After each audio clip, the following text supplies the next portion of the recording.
Welcome to another episode of Thoughts Podcast. We are not thoughts, but we have thoughts. True, honest opinions towards success. Join us for another candid conversation and valuable insight on achieving success in life and navigating through today's culture. Hosted by myself, Zakira Casado, along with some incredible guests. We're here to explore you on your journey of triumph. Let's dive in.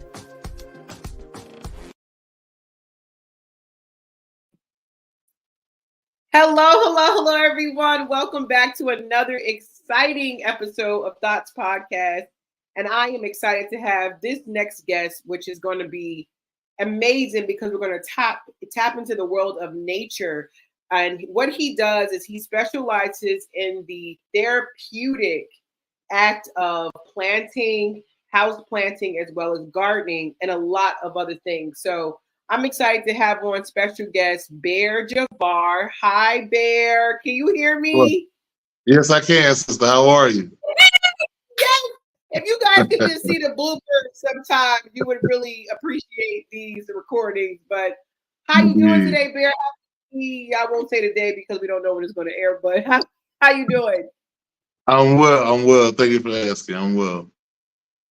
Well, definitely thank you in advance for your time on being here with us, and just want you to take a moment to let us know a little bit about yourself. How did you get into the arena of plant therapy, gardening therapy, and just a little bit about yourself?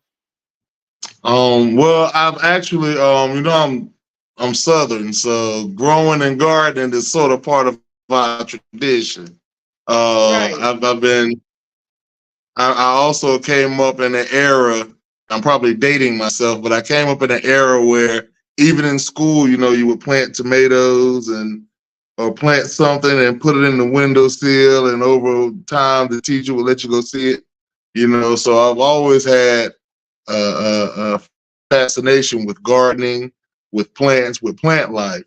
And it's always been a hobby of mine, especially as an adult. It was actually how I would wind down when I would have a long day at work, was dealing with plants. And so for about 26 years, I was in the media. I was in media business.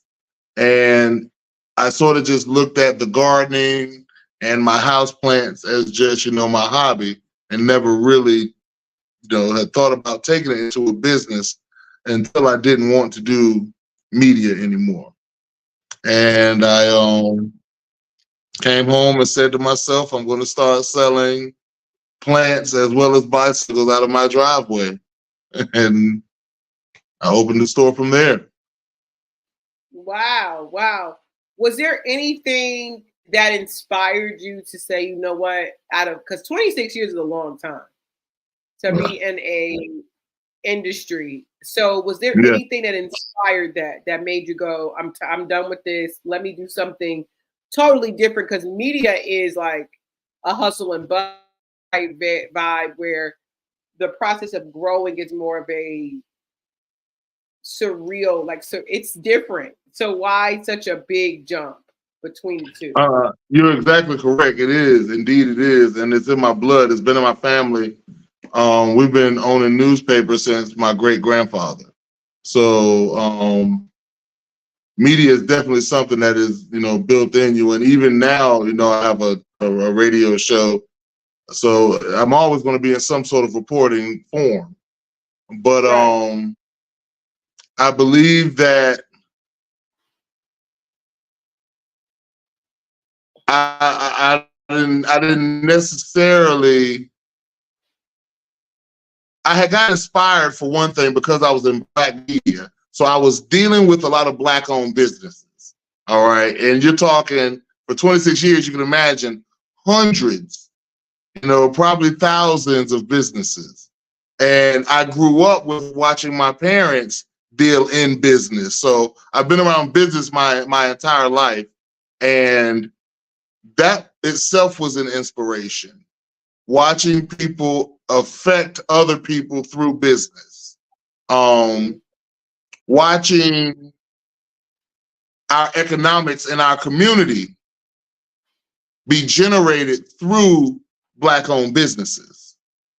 So Right. that within itself just is what inspired me to not only continue the tradition of being able to finance certain things I wanted to see in my community through my business, but the fact of being able to show those under me that, listen, no matter where you're from, no matter your background, no matter what, like, it can definitely be done, and you can employ those who look like you.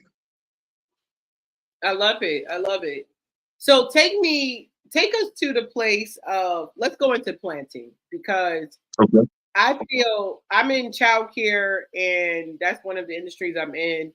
And a lot of times, if I don't get a kid from when they're like a baby, and let's say they come like 3 years old, 4 years old, they don't really know where plants come from. Indeed. Like they would think they go to the store, they grab it, go home, but it wasn't actually a process. So, why? First of all, where do you see the future of planting, as far as individuals, and also, why do you call it therapy? So it is an actual therapy. I'm actually in classes now. Gardening in general is actual therapy. There have been several studies linked to either house plants and or gardening for self-sufficiency, have all been pronounced as therapeutic. You know what I mean? The energy from dealing with other life forms. And so you really have to really open your mind up to understanding that a plant is another life form. Yeah. You also even, and this is house plant, yard plants, and even the plants that we consume. They produce the plants. We consume the fruit of the plant. We consume the bearings of the plant. And so that within itself, being able to plant something to produce and provide your own substance is therapeutic within itself. Yeah. And that is something that a lot of us, missed out on. It really wasn't promoted. And I'm dating myself again. I'm 44 years old, so it really wasn't promoted for my generation. Of course, we all have grandparents, possibly parents who talk about, gardening and as Okay. far as as far as having to do it, but they made it seem like such a chore. Some of them made it seem like, and some of the stories we heard, made it seem like such a chore and made it seem as if not having to do it would create an actual better life for you. But that couldn't be any further from the truth. You know what I So you mean? think So it's better for you, not just health wise, like the physical aspects of eating your own grown food, but you would say that it's more beneficial to do it just for the mental part of it, correct? well, I wouldn't say that it's more beneficial, but I would definitely say that it's equally beneficial. I would definitely say that it's equally beneficial. And there's so many ways that I could take it to even providing a community. Let's say you and I live next door to each other, and you're gardening and I'm gardening, and you have an immaculate cucumber crop, and I have an immaculate tomato crop. You'll never have to want tomatoes, and I'll never Yeah. have to want cucumbers.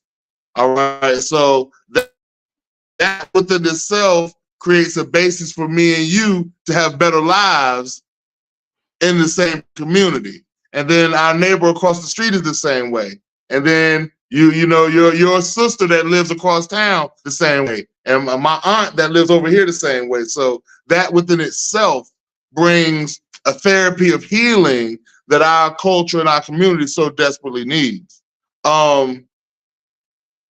The aspect of taking care of a plant.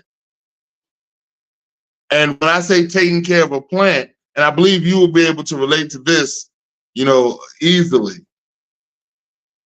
If you provide the right environment for the plant, similar to providing the right environment for a child.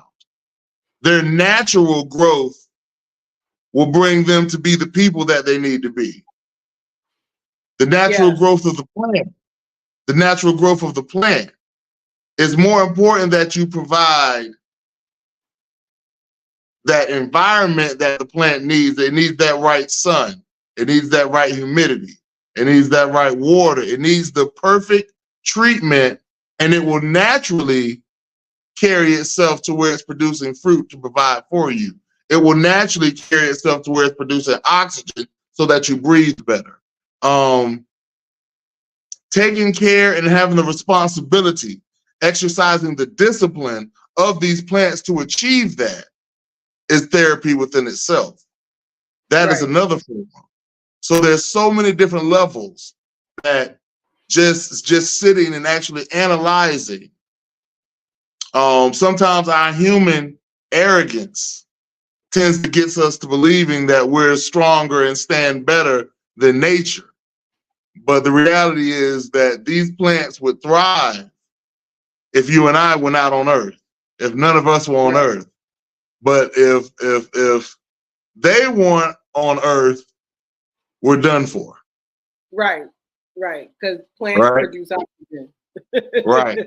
Right. They produce oxygen. They produce clothing. You know, denim is grown. You know, cotton is grown. So I never thought about denim. I know cotton. Yeah, denim, cotton. Black person should know cotton. There's seasonings.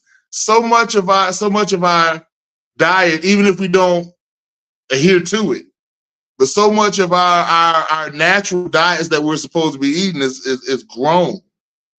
You know what I mean? So I find it funny, and I'm not a really like big health guru, but I am on health, and I'm on my own journey myself. And sometimes we believe that, you know, eating healthier, we claim to say it's so expensive. It's expensive, but it's free, actually. Yeah, it is. Especially if so. I'll be transparent. I do have a green thumb. Oh, I know. I watch. But I have fallen off. Thank you. I have fallen off. So, and the reason I started growing my own food was because of the knowledge that I kept researching on about the food industry, the farming industry, how the government is so involved in farming now. That's right. So I love the benefits of what you said in the picture you painted of, okay, I'm going to go to her house for the tomatoes, her house for the cucumbers, this, and this. Now, when it comes, because I know that we live in a world of fast pace, and you know, convenience is like the number one thing for humans. If it's convenient, they're gonna tap into it, right? Yes, ma'am. Yes, ma'am. You're exactly correct. How do you feel about the farming industry as a whole? Like, do you find that it's, if anything, we should be growing our own food more than ever, or do you think? What do you think about that? So there are 332,000 farmers in America. Okay. Feeding 300 million. Yes, it's like 300. It's 332 or 362, but it's in that area, in that range. 362,000 farmers in America, feeding 300 million people. Wow. Okay. That's crazy. All right. Now,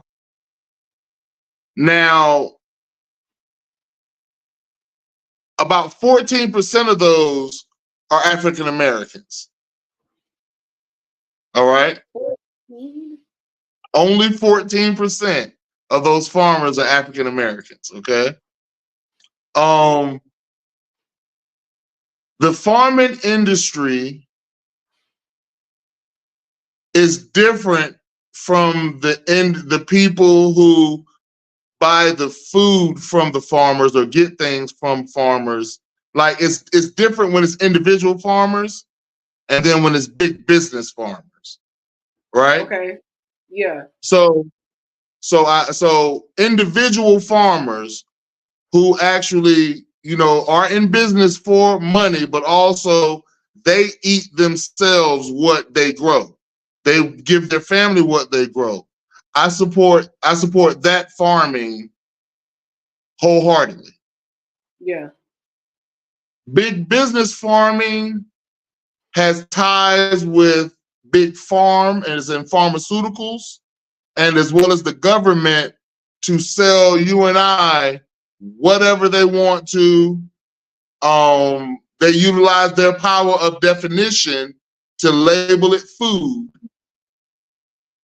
And the government makes it easier for them to cover up and not even really tell us what it is. Yeah. So that goes for certain foods in grocery stores. That goes for foods we eat in restaurants, fast foods. That goes for snacks. All right. That goes for even some fruits. So when you get a lot of these, let's say these, like, I don't eat watermelon. I don't eat anything without seeds in it. Yeah. Yeah. It's All right. it takes so long for me to find a seeded watermelon. Because it's like again, and I'm not a big conspiracy theorist, but the reality is, if I'm all powerful and the smaller industry is not, then I'm going to push my product just naturally to take over and it's easier for me if I'm big farm to just grow these watermelons in a lab, no seeds, and because I'm pushing out 1 million watermelons a day. I'm pushing out 1 million cantaloupe a day, and going back to what you said earlier about the convenience, you're running probably 4 or 5 businesses. I'm running businesses. So the convenience of grabbing some food on the way home, we're not reading the package. Right. The convenience of running through that drive-through because it's 11:40 at night and you just got off a flight and you just got off that flight and you've been going away from home for a week and a half and you just trying to get to the bed. All of those conveniences that keep us, wrapped up in work, that's what it comes from. So we just eat these things and these people are selling us anything and labeling it food. So I am a very big, and what I try to specialize in is in the areas we live. People think that you tend to have an acre of land to grow your own food, and you don't. I teach people about container gardening. I teach people about being on the roof of your house. I've gone to people's houses and apartments and put gardens on their roof. Okay, going to townhomes. I've helped a lot of people do these type things, and man, this is the way of life. So I used to do this thing called windowsill, and I apologize. I thought you were done. Windowsill gardening, right? Where literally, I started off with doing just herbs, which is your cilantro and parsley, just to get the knack of it and to really see it grow. And then I moved to grow bags because then the reason why I did grow bags and I still do grow bags is because if I was to move, because this isn't my final destination, I can just take my plants with me, or like you said, container. That's right. That's right. Do you eat romaine lettuce? Romaine, yes. Yeah, because I heard that that's contaminated. I don't eat. I grow romaine lettuce from heirloom seeds, so I eat what I grow. Okay. Yes. Okay.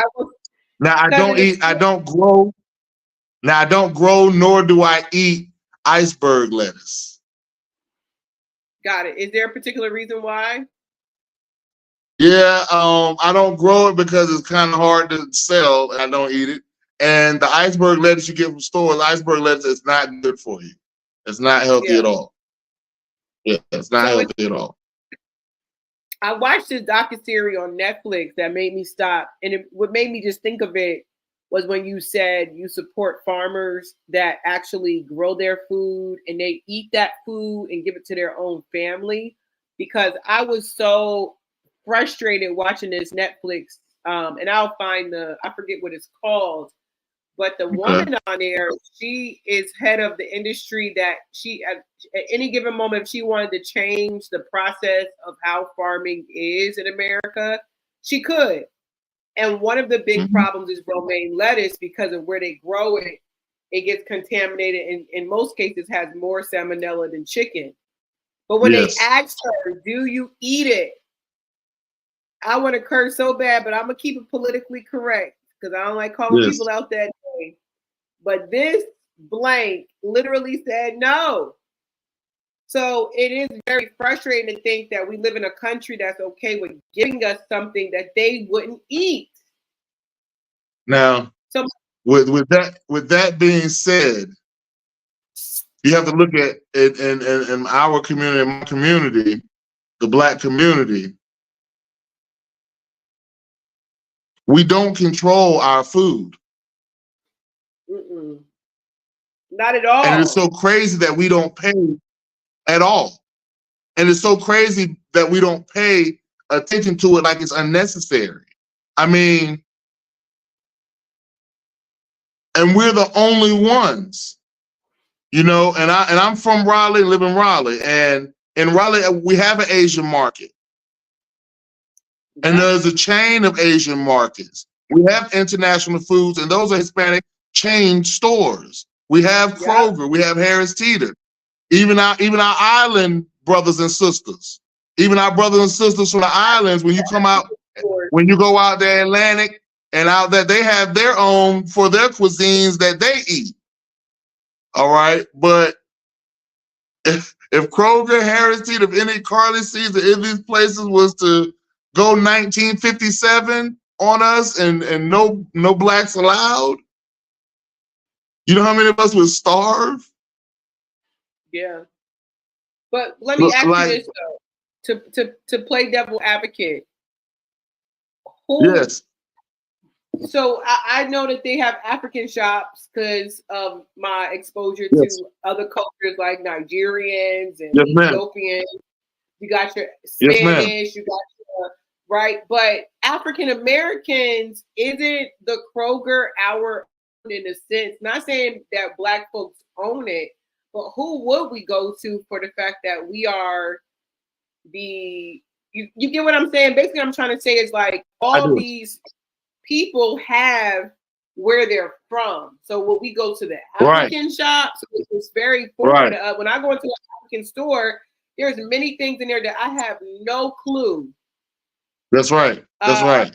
And I understand completely what you're asking. I understand completely. So we do have to have we don't have a collective identification of cuisine for Black folks. And what has been labeled as our cuisine is definitely bad for us. All right. Yes, and that's the soul food. That's the soul food, right? I mean, you know, I have family members that I go, you know, they transition on, and I go to the funerals, and the repast is serving the same food that took them out. Come on. So I get it. I understand completely. But, you know, that is going to have to be something that's individually researched and then collectively fixed. There's no way I can say, you know what I mean? That Black people, or you know what I mean? But there is a basis that's universal for a human diet, especially a melanated human diet.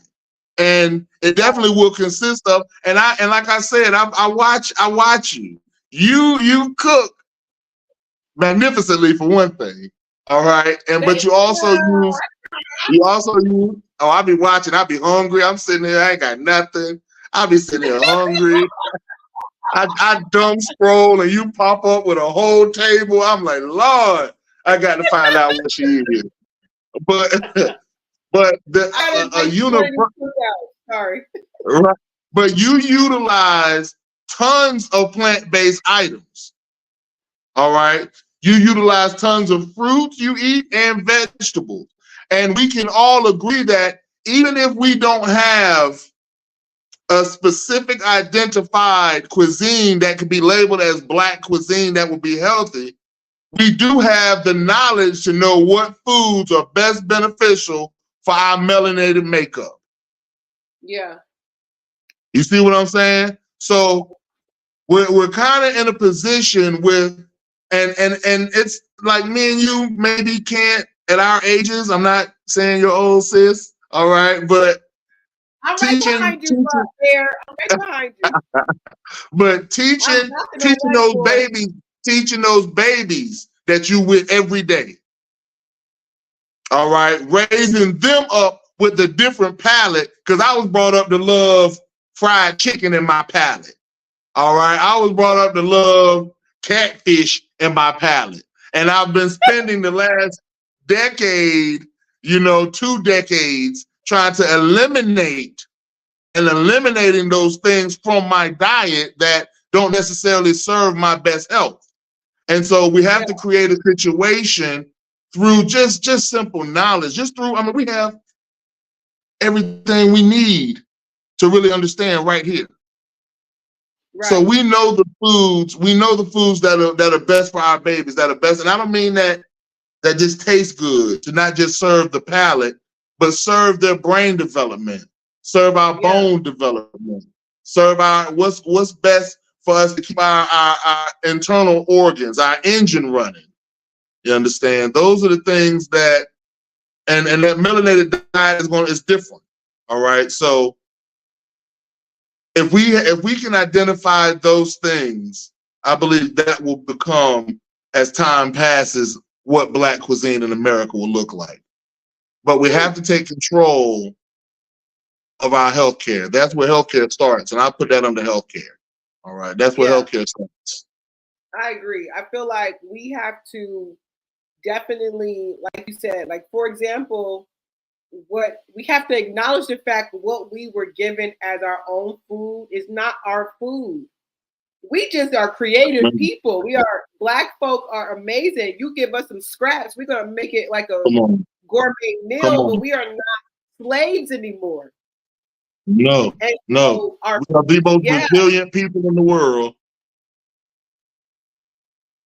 Yeah, it's incredible. And so like one of the things I tell my kids and my babies you talk about that go home, I tell them candy is usually colorful.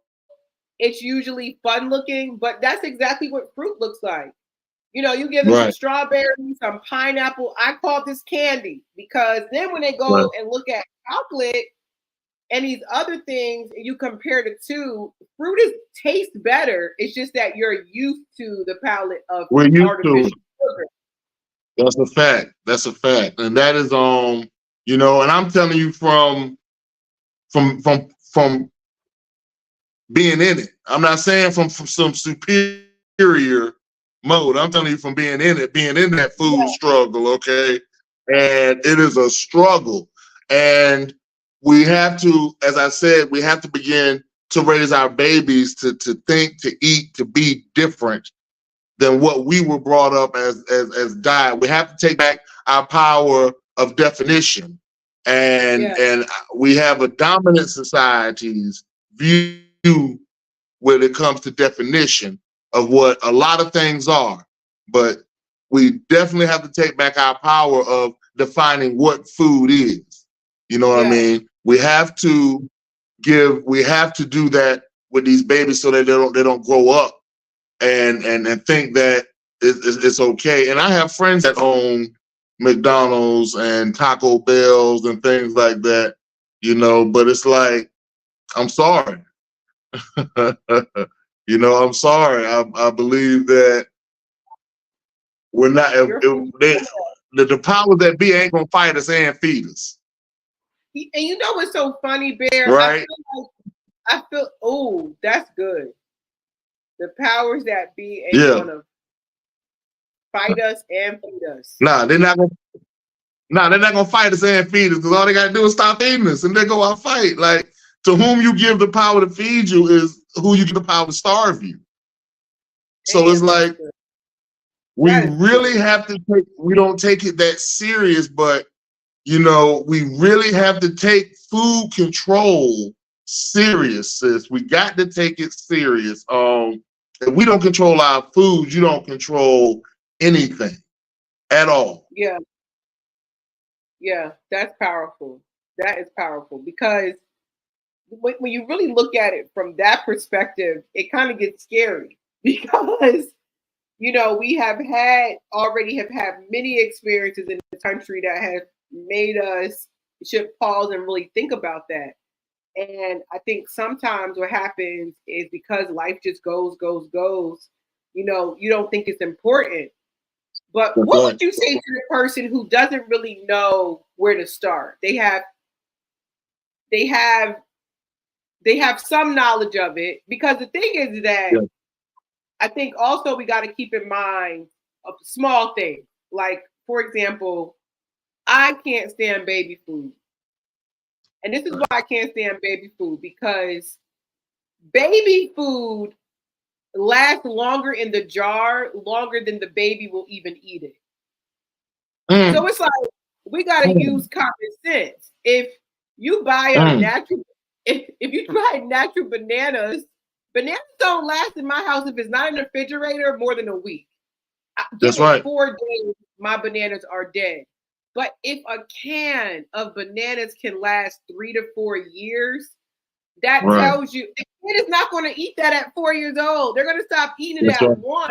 So if it's so we as a people got to use common sense that if this can of bananas can last for 3 years, imagine what's in it that makes it last for 3 years. And what is it doing our body? But where would you say someone can start with grow? What's some things that you think you would recommend to start growing? Because I'm not gonna lie, my first process of growing, I bumped my head. So I remember when I used to spat out the bees and I didn't realize the bees was pollinated. I remember I zipped up my plants in this greenhouse in the summer, killed them all. You know, all these, but I was trying to figure it out. So where would you say some plants that people can start off with just to get their feet wet in the process of growing? Yeah. So first, I would definitely suggest starting out with growing something that you already eat. That way you will be more eager to keep the discipline up. Now, if you don't eat tomatoes, don't grow tomatoes, because when something go bad on it or doesn't, you're not gonna try and fix it. Right. You're less likely to fix it, you know. So I would definitely start with something you eat on the regular. Okay.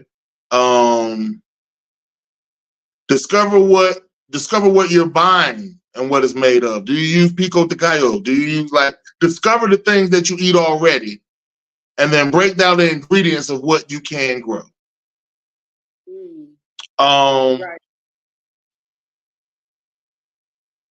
Invest in fruit trees.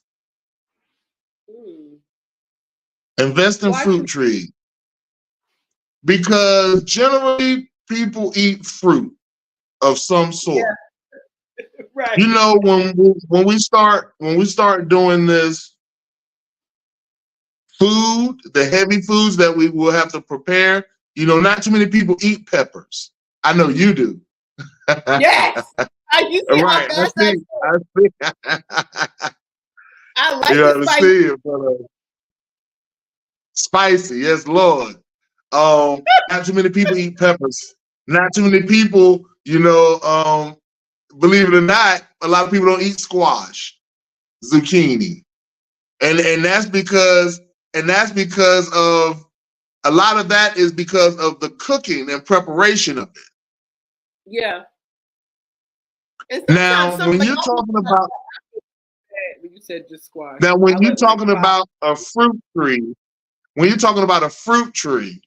all right, literally all you have to do is pull it off and wash it.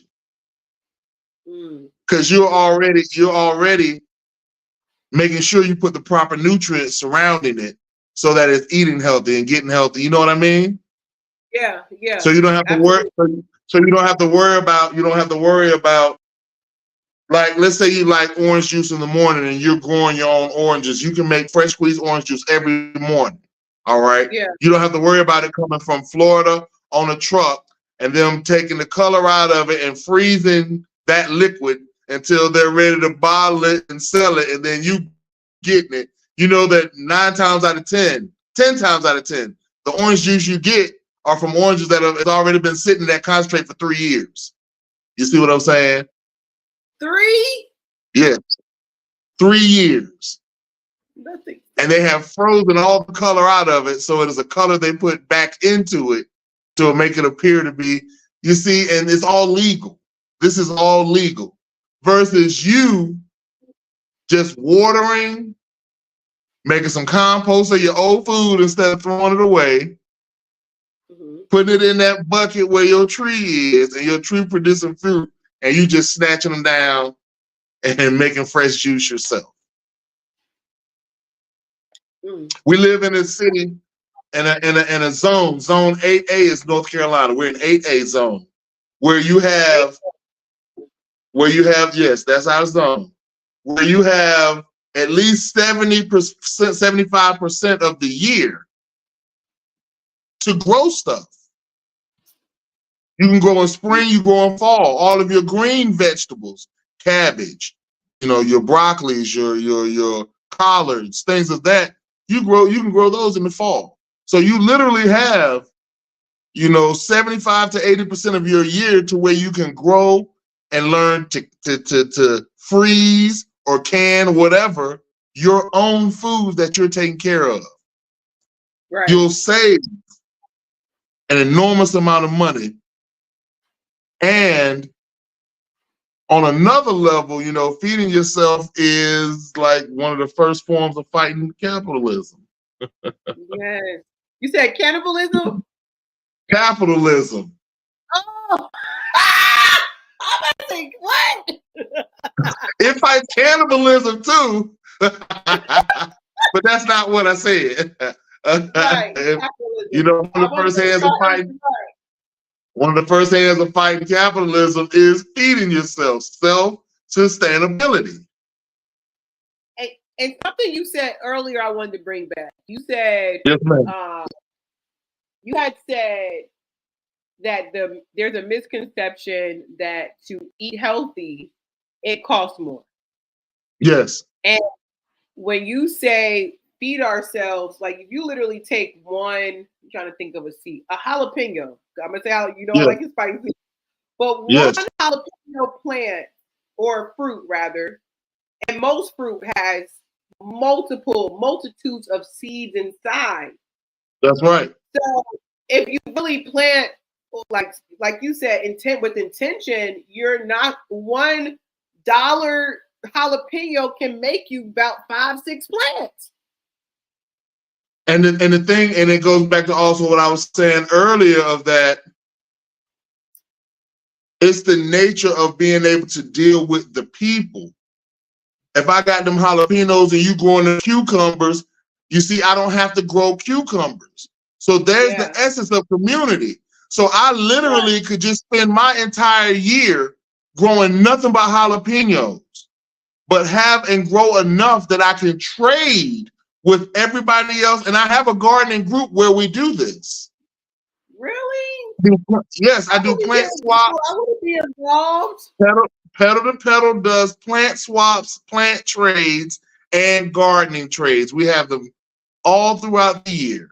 And we try, and this is something that we're growing into a big thing so that you can literally come to one place and it'll be like going to the grocery store and trade enough for you to take care of your food needs.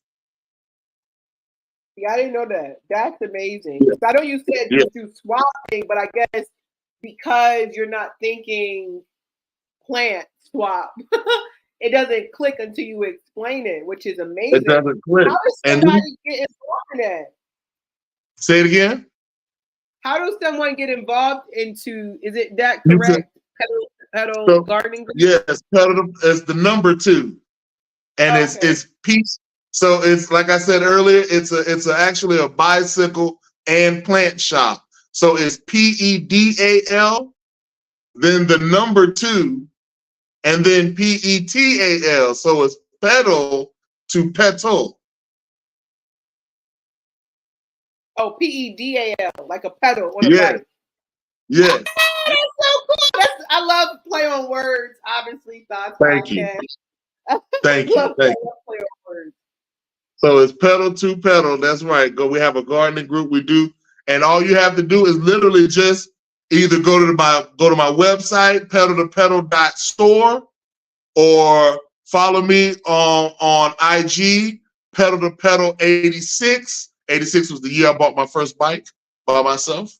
Or Facebook, and just contact me, and I'll put you in the group. And we have one coming up in August when people are getting their like second round harvest of all the stuff that they come out with, and come and trade it. Okay, yeah, I would love to be a part of it. I mean, I would have to get on it.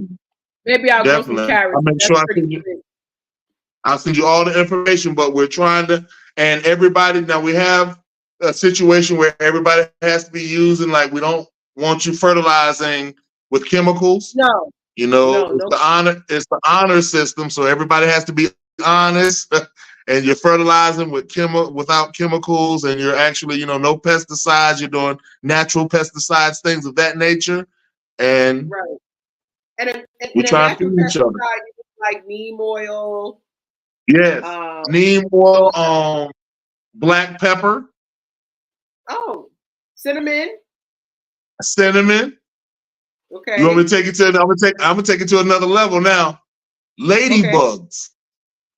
So, what's so funny? I just saw on Amazon you can buy a pack of ladybugs. I buy my ladybug. Yes. So I had a greenhouse. Ladybugs aren't carnivorous. They're carnivorous. They're not herbivores. They eat other bugs that eat my plants. And so I will release the ladybugs inside of the greenhouse. I don't kill spiders. Spiders in my greenhouse, kill the bugs that eat my plants. They kill the pesticides that eat your plants. So listen, I'm going to show you this video after this show, and I'll probably share it on our page just as a reference. But so let me ask you this question before I tell this story. Do you not kill bugs? So I don't. For several reasons, and for so many reasons, but I don't kill bugs. And one of the major reasons is, because the bugs that generally you find, where spiders, even some beetles, they eat the bugs off of my house plants as well as my garden plants. Yeah. So, and that's a natural pesticide. That's a spray I don't have to use. That's something that, and it's adding, the natural biosystem is natural. Yeah. The reason why I asked that because you look at plants, which everyone should, as life forms, and so I don't believe in killing bugs because I feel like they're another life. I even give my daycare kids if they outside trying to kill bugs, like don't kill bugs. But this is a story that's so funny. So on my patio, I have a few plants. I'm nowhere like where I got to get back on it because at one point I had. We'll get you there. We're gonna get you there. Yes, and so I'm gonna be trading. I'm gonna be in there, all that. But so I saw one daddy long leg in my patio garden. Closet. Then I saw two. Okay. I show you this video. She had babies, and so there's like a circle of like 50, 60 dots. Dot, dot, dot, dot, dot, dot, dot, dot. So I have to get my patio door fixed, but I'm like, I don't want to kill these. But I know the people that's going to come fix it is going to probably try to kill them. So I got to figure out a way where I won't get it fixed until after. They're going to think I'm weird if I go, don't kill the spiders. But Right. one of the other reasons I didn't kill them is because not only do they kill every bug you possibly could not want in your house. Right. So They do. I'm going to send you that video so you can see them. I'm going to send you that video. Okay. Nah, that's real. I participate in no mow March. I don't mow my grass in March. What is that? What's that about? So I don't like raking leaves up, and I don't like mowing my grass through certain points of the year because that's where the bugs hide and live and give birth from birds. Yeah. You know what I mean? So when the grass is low, when your grass low, or when you rake all your leaves up, they don't have anywhere to hide and get their nutrients and give birth to their babies, and so that lessens, the bugs that eat other bugs. Yeah. So I try and keep that going by allowing them to have somewhere to stay, somewhere to be, somewhere to give birth, because they have a necessity when it comes to gardening and just the whole earth period. Right. Okay, that makes sense. Yeah. And so I feel like I could sit here all day, and I'm not going to hold you hostage, but there's two things that I like to talk on our podcast. We have a True Honest Opinions Towards Success tea, which is tea in the industry, as well as a quote of the week, rather. So I want to shift to some tea,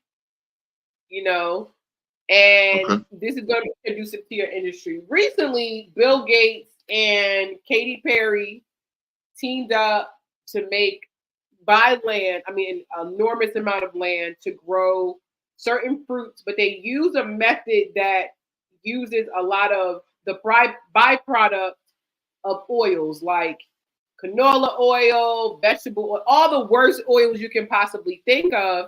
And so now these plants are being grown based off of trans fats. What are your thoughts in regards to this? This is the second industry that Bill Gates have gotten into as far as our health that doesn't seem to be in the best interest of human beings. He might not be here around the time where it really will affect us, but how do you feel about that? It's horrible. And these are the things I was talking about. Bill Gates, we know his name, but he's just another individual that is big industry. And by doing this, they do these things because it's cheaper. All right. And in their mind, they're looking at controlling the industry or whatever it is they feel that they need to accomplish, but they're not looking at the health aspects of it.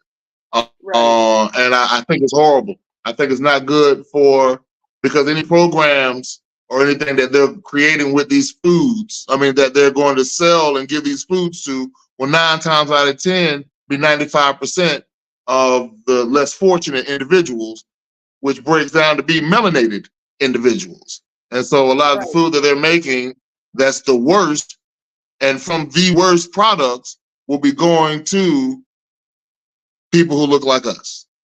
Yeah. All over the world. Yeah. All over the world. Because we don't own it. Yeah, I think because they know that we're not even aware to that, and we have all these distractions in our world that they literally can give us whatever because we are so dependent on them for our food. Yes, and that is a serious problem that needs to be eradicated from Black culture. It is a serious problem that we don't take. I have family members that would rather take blood pressure medicine for the rest of their life than change their eating habits. I was an adult.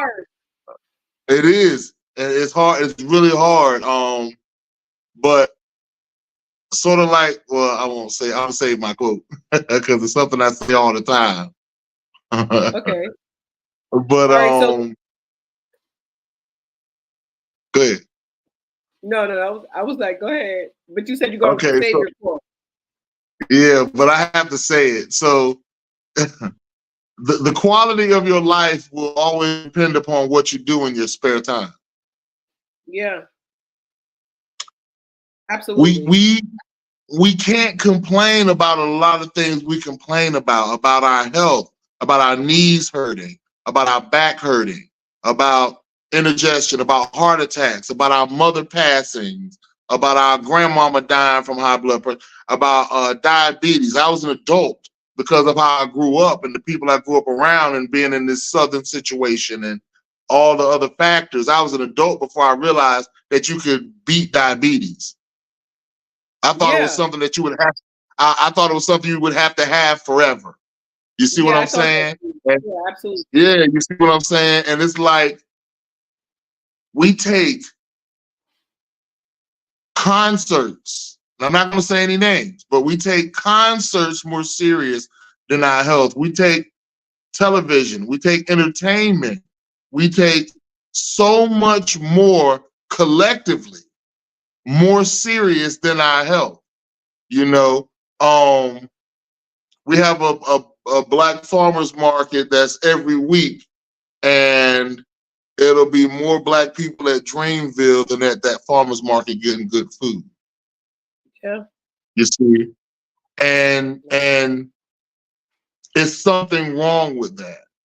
It is something wrong with the convenience of just driving through the local restaurant and grabbing that bad beef that's only 70% beef that they shouldn't, you know. And the government made it where they don't have to tell, and that's a real Taco Bell thing. Everybody can look that up.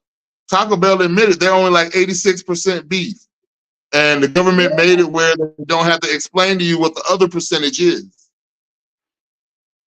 They used to have the So horse meat. Remember they that's had the horse meat I and then think they that had, was you true. I can don't think. Google that. Yeah, I think that was true too. I don't know. I thought it was a myth in the beginning, but I do remember No, seeing. we had back home, two people died at the Taco Bell in Edison, New Jersey. Two people. See, you see, and it's like, we're not supposed to be dying at 47, No. I at just had a girl, 44. 39, just passed away. I've had friends pass away with heart attacks at 42. I've had friends, and the top 5 things that take us out as melanated people can be exclusively limited to our diet, Yeah, what we absolutely. consume.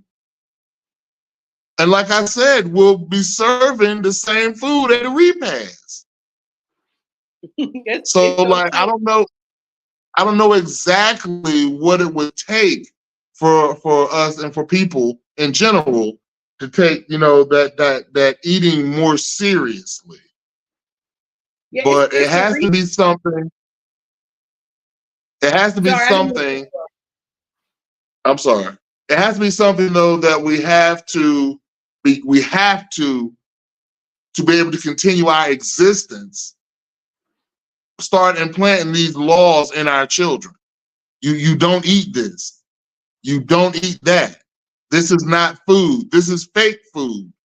This is not, you're not supposed to eat that. You know what I mean? And we have to stand firm on it against what popular culture suggests. Yeah, yeah. It's amazing. It's the reason I don't eat most meat here, because if I go to a different country, I may be more inclined to eat it, but I won't eat it because of the handling of it. And I can go deep. Like, I even believe in the spiritual part of it. Like, I don't think you need to just That's cut right. his throat and let him bleed out. That's so inhumane. That's right. That's right. And the conditions that they live, and it's very sad because it's all of American food. And so I think That's you're right. right. These kind of groups like the pedal to pedal, I love that.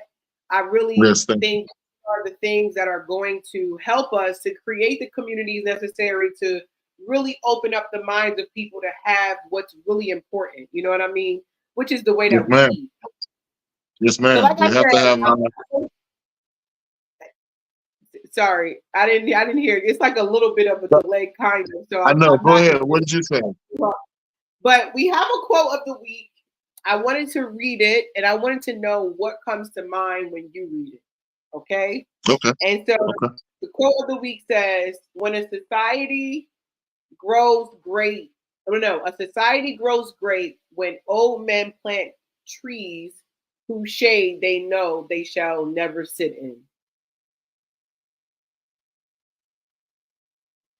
A society grows great when old men plant trees whose shade they know they shall never sit in.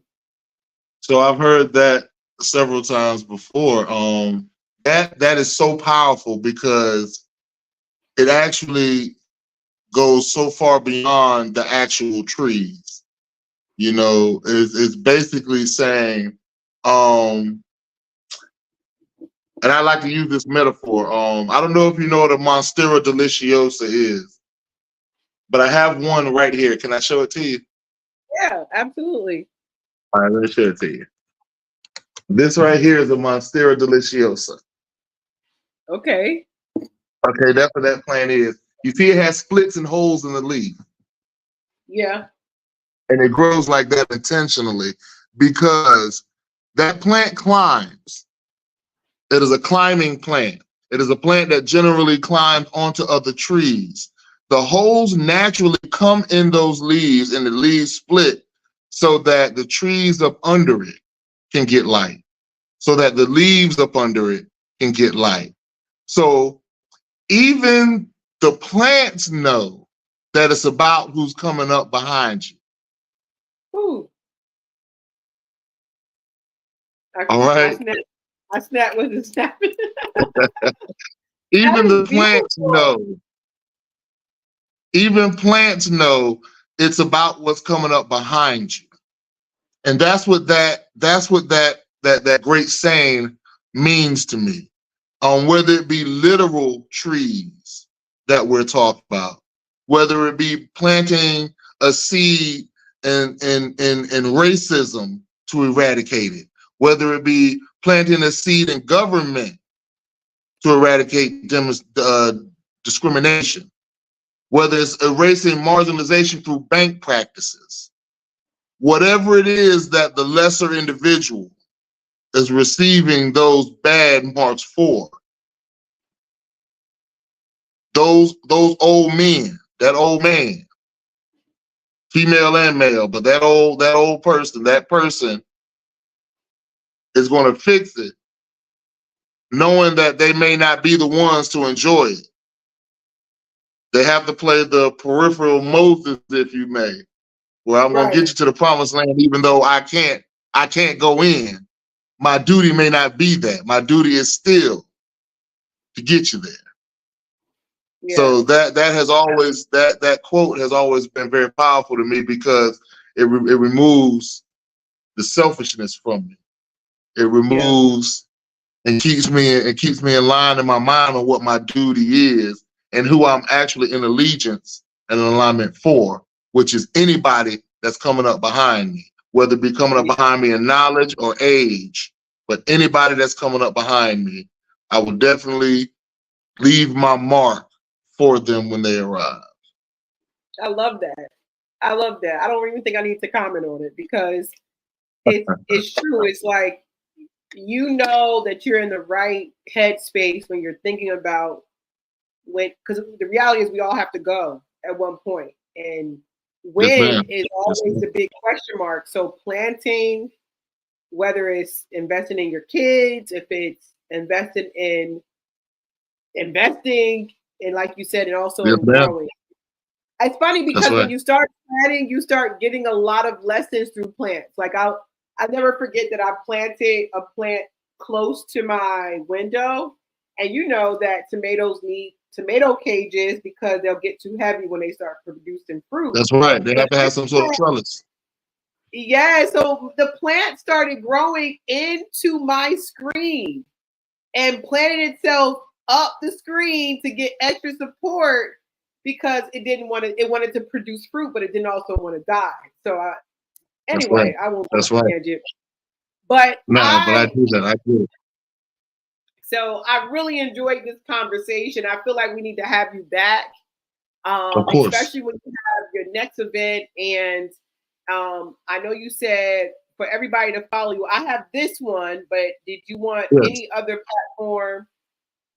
This is on IG. This is how I met Bahr. So, Yes. and shout out to Actually, we met before this.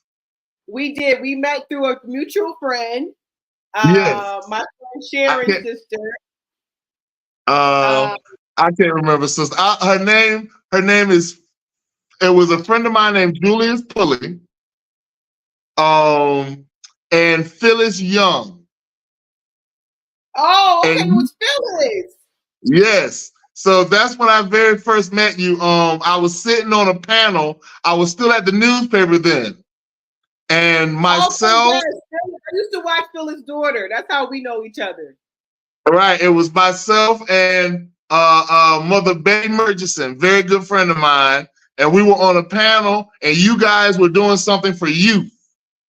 And y'all had Yes, a young program, and you were the host of it, and doing your thing.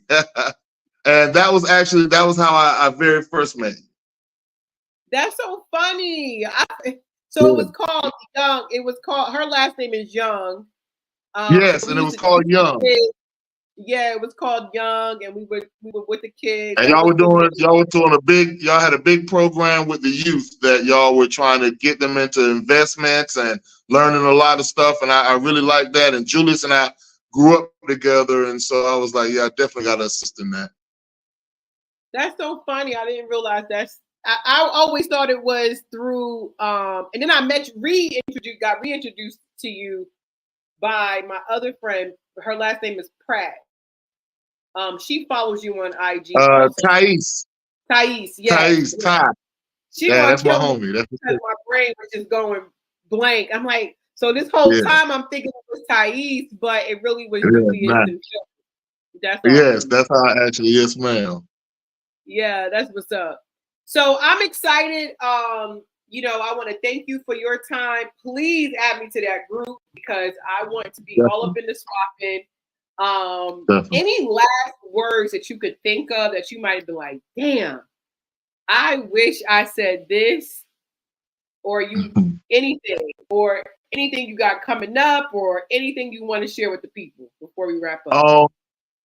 So I'm also vice chair of the Downtown Garner Association here in Garner, North Carolina, where my store is located. We're on Main Street. Okay. Give us the address. Main Street. The address is 122 East Main Street. 122 East Main Street, Garner, North Carolina. I have tons of events. I host plant and sips. Follow me on IG at pedal the number 2. That's PEDAL, the number 2, then PETAL. Pedal to Pedal 86. And at Facebook is just Pedal to Pedal. Facebook is the address there. We have tons of events. On the 21st, I will be here at Pedal to Pedal for 12 hours. We open at 10 and don't close till 10 at night. We have a large festival over here. It's going to be tons of food trucks, tons of vendors. The address is going to be on all of Main Street. We're closing the street down, but that's my address, and that's where it first starts at. And then the entire Main Street will have people walking on it, food trucks, everything. It'll be closed down, sectioned in like a block party. That's the 21st of this month. Okay, 20. That's what I need to know. June 21st yes, is going down. The 21st of this month from 6 p.m. till 10 p.m. Got it. And I can't. You can see the artwork. I feature local artists on my wall. So I have Dare Colger, Dawn Blagrove, artist Christopher Terrell, Marla B. I have tons of local artists on my walls. I sell their art. I have And that's a place, something I do for my businesses. It's so tough for us to get brick and mortar establishments. So people I know who have products, I work out something with them and allow them to sell their products in my store. So I have artwork, I have teas, herbal teas. We have tons of just nice items from our local folks that you can come and check out. Well, June Outside 21st. of that, sister, thank you. Thank you so Yes, you much. come check us out. Come check us out. Yes, ma'am. Definitely, this show will actually air up soon, so we definitely excited. I'll make sure you have all of that. And Thank until you, next time, we want to thank you guys for tuning in to Thoughts Podcast. So continue to watch us every single Sunday at midnight. You can catch the audios on all platforms, but if you want to catch it live, it's Saturday at 8 p.m. And so until next time, love, peace, and hair grease. Bye. Tuning into another episode of Thoughts Podcast, true, honest opinions towards success.